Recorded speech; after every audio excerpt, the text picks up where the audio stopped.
Назарларыңызға Левша фильміне қысқаша мазмұндама.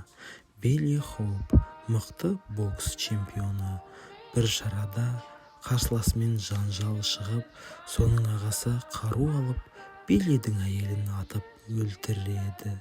Осы қайғыдан кейін Биллидің өмірі ойран болады, титулынан айырылады, үйін жоғалтады. Қызы Лейла балалар үйіне өткізіледі. Билли кек алуды мақсат етіп, қайта жаттығуды бастайды. Ол қарт әрі қатал жаттықтырушы Тиктің қол астына келіп, бокс техникасын дұрыстап, өз эмоциясын бақылауды үйренеді.